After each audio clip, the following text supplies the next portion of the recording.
அதனால் sir, Stalin sir,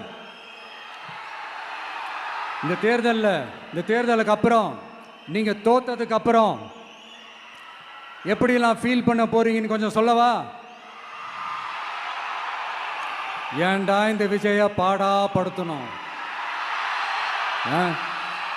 ஏன்டா இந்த விஜயை வேதனைப்படுத்தணும்? ஏன்டா இந்த விஜய்க்கு எதிராக சதி செஞ்சோம்? ஏன்டா இந்த விஜய்க்கு எதிராக சூழ்ச்சி செஞ்சோம்? நினைச்சு நினைச்சு நினைச்சு ஃபீல் பண்ண போறீங்க. மக்களே உங்களை ஃபீல் பண்ண வைக்க போறாங்க.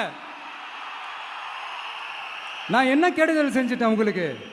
நீ சாப்பிட்ற சாப்பாட்டில் ஏதாவது மண்ணை கிட்ட அள்ளி போட்டனா? உங்களுடைய ஆட்சியினுடைய லட்சணத்தை, உங்களுடைய ஊழலை, நீங்களும் மந்திரிகளும் அடிக்கிற கொள்ளையை மக்களுக்கு எடுத்து சொன்னேன். இதை சொல்லாம வேற என்னத்தை சொல்லுவாங்க? இப்ப இந்த கரூர் விஷயத்துக்கு வரேன். கரூர்ல என்ன நடந்ததுன்னு அந்த கரூர் மக்களை கேட்டாலே புட்டு புட்டு புட்டு வைப்பாங்க. ஏன் மேல பழியை தூக்கி போடுறீங்க?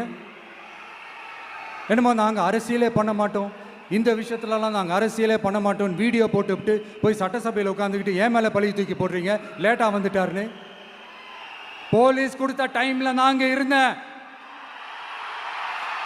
நாமக்கல்ல இருந்து கரூர் வர வழியில இருந்த மக்கள் எல்லாரையும் நான் என்ன அம்போன்னு விட்டுட்டு வர சொல்றீங்களா?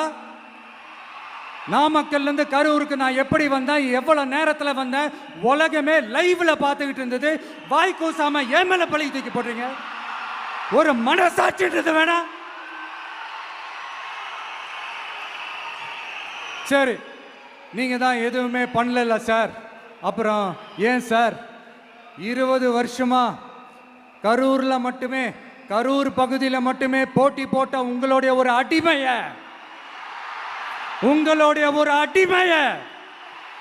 ஏன் கோயம்புத்தூர் வரைக்கும் ஓட வச்சீங்க?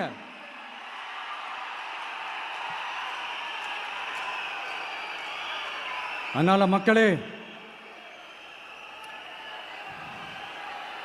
அத்தனை வழிகளையும் தாங்கிக்கிட்டு உங்களுக்காக நீதி கேட்க வந்த இந்த விஜய், இப்போ நான் உங்ககிட்ட நீதி கேட்கிறேன். நீங்க தயவு செஞ்சு எனக்கு நீதி வழங்கணும். எப்படி வழங்கணும்?